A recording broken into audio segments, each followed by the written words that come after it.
Jay, I saw a report that said that renting is now cheaper than owning in all of America's 50 biggest metros.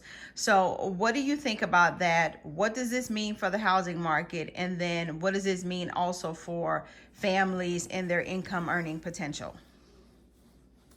I don't think it means too much of nothing for a family's income earning potential.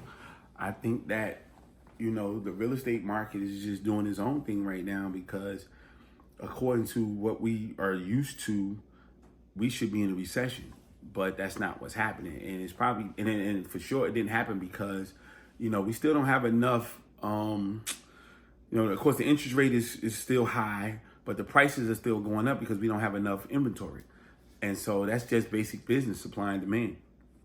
So you don't have enough inventory. So people are sitting there waiting on houses. And then also the rental market has been shifted too, because now you have the bigger businesses, the corporations, hedge funds, all these people are buying up houses, and they want to rent. They're not trying to buy them to sell. They want to rent them, and they can rent them at a cheap price because they're buying up whole subdivisions or building subdivisions, and they're saying, hey, we're just going to rent, so they can rent for cheaper.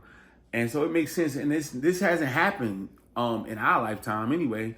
I haven't done no research about 100 years ago, 50 years ago, stuff like that. But in our lifetime, it wasn't like this. And so now that that's happening, yeah, they like, hey, but people need places to stay. That's regular income, getting rent from somebody. People going to be there sitting in the house for 2 years, 3 years, 5 years, and so it makes sense. The interest rate, until the interest rates go down, and it's still gonna go crazy. The interest rates the prices still go up as long as we don't have inventory. Because now now we had 5.3, 5.4. If it go down to 3%, everybody want to buy, but it ain't enough houses. So again, supply and demand, prices gonna shoot up. So you got to find a way to balance that thing out to where as though keep the interest rates up until they get more housing. And then a lot of things hadn't happened. A lot of people hadn't moved like they would normally move. A lot of people would get up and go. Since, again, COVID, 100-year thing, changed the landscape. And this is what we're watching, something different now, because COVID made people buy the house that they want. Hey, this is the house I want. Normally, they probably would have had a smaller house with an office. They got everything in their house that they need. They don't got to go nowhere. They ain't leaving that house for the next 10 years.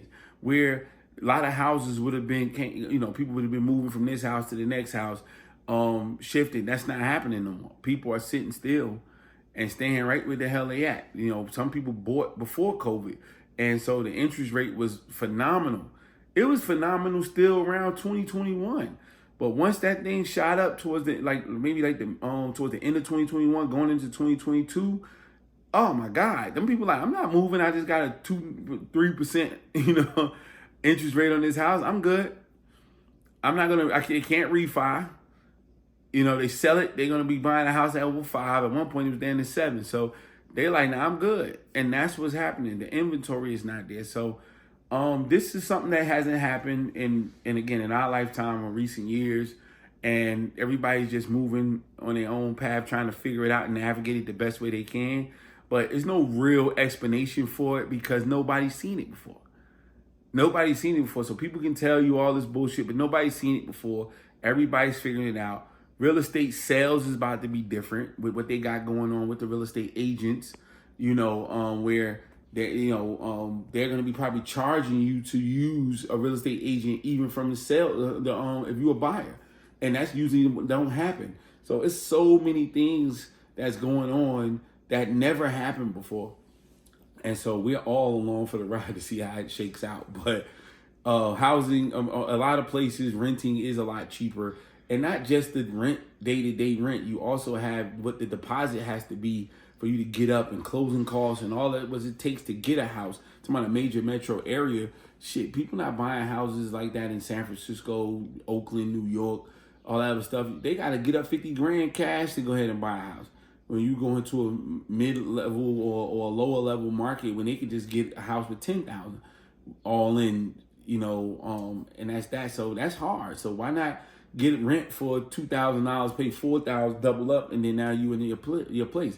It just makes more sense to people, and people are keeping it, holding on to their money they're not just going. They think that it's more important for them to have an experience. Think it's more important for them to go ahead and travel. They think it's more important for them to do some YOLO type of thing as opposed to saying, hey, we're gonna buy this house and sit on this for 30 years and get it ready for our next generation. Like let the next generation do whatever the hell they're gonna do themselves.